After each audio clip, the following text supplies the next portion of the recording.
जय श्री कृष्णा दोस्तों, राधे राधे।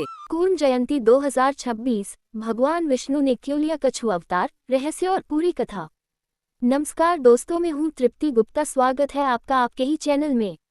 क्या आपने कभी सोचा है कि सृष्टि के पालनहार भगवान विष्णु को कछुए का अवतार लेने की क्या जरूरत पड़ी? क्या इसके पीछे सिर्फ एक कथा है या कोई गहरा रहस्य छिपा है? कूर्म जयंती के इस पावन अवसर पर आज हम आपको बताएंगे कूर्म अवतार की पूरी कथा और उससे जुड़ा वो रहस्य जिसे बहुत कम लोग जानते हैं। हिंदू पंचांग के अनुसार कूर्म जयंती हर साल वैशाख पूर्णिमा को मनाई जाती है। पौराणिक मान्यता है कि इसी दिन भगवान विष्णु ने कछुए का अवतार लेकर समुद्र मंथन में अहम योगदान दिया था। आइए जानते हैं कि इस साल कूर्म जयंती कब मनाई जाएगी और भगवान को कछुआ का अवतार क्यों लेना पड़ा। सनातन धर्म में वैशाख माह की पूर्णिमा का दिन बेहद पवित्र माना गया है। मान्यतानुसार इसी शुभ तिथि पर भगवान विष्णु ने कूर्म यानी कछुए का अवतार लिया था। हिंदू पंचांग के अनुसार इस साल कूर्म जयंती 1 मई 2026 को मनाई जाएगी। शास्त्रों के अनुसार कूर्म अवतार भगवान विष्णु के 10 अवतारों में से दूसरा है।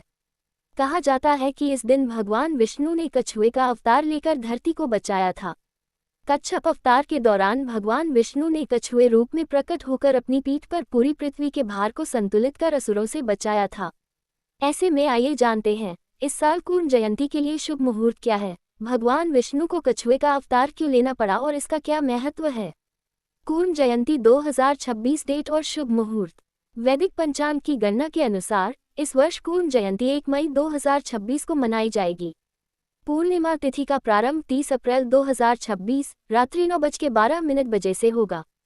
पूर्णिमा तिथि का समापन 1 मई 2026 रात्रि 10:52 बजे होगा। पूजन के लिए शुभ मुहूर्त 4:36 PM से 7:10 PM तक। जब देवराज इंद्र को मिला शाप। पौराणिक कथा के अनुसार एक बार महर्षि दुर्वासा देवराज इंद्र की सभा में पहुंचे। वैभव के अहंकार में डूबे इंद्र ने ऋषि का उचित सम्मान नहीं किया और न ही उन्हें प्रणाम किया। अपने इस अपमान से क्रोधित होकर महर्षि दुर्वासा ने इंद्र सहित समस्त देवताओं को शक्ति और ऐश्वर्य विहीन होने का शाप दे दिया। जब सभी देवी देवता पहुंचे विष्णु जी के पास, शाप के प्रभाव से देवताओं का तेज, बल और धन लुप्त हो गया। स्वर्ग की रौनक खत्म हो गई और देवता कमजोर पड़ने लगे। घबराकर सभी देवता भगवान विष्णु के पास पहुंचे और अपनी रक्षा की गुहार लगाई। तब श्री हरि ने उन्हें असुरों के साथ मिलकर समुद्र मंथन करने का सुझाव दिया ताकि लुप्त हुई श्री लक्ष्मी और अमृत को फिर से प्राप्त किया जा सके। जब भगवान विष्णु ने लिया कूर्म अवतार, जब समुद्र मंथन की तैयारी हुई तो मंदराचल पर्वत को मथनी और वासुकी नाग को रस्सी बनाया गया। लेकिन समुद्र मंथन शुरू होते ही एक बड़ी समस्या खड़ी हो गई। दरअसल मंदराचल पर्वत को समुद्र में कोई आधार न मिलने के कारण वह बार बार गहरे तल में डूबने लगा। मंथन को रुकता देख देवताओं ने फिर से भगवान विष्णु को पुकारा। तब जगत के पालनहार ने एक विशालकाय कछुए कूर्म का रूप धारण किया और समुद्र के तल में जाकर मंदराचल पर्वत को अपनी कठोर पीठ पर धारण कर लिया।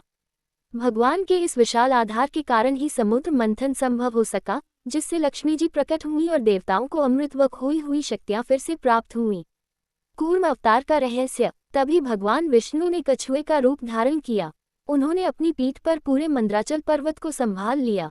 यही कारण है कि कछुआ स्थिरता और धैर्य का प्रतीक माना जाता है।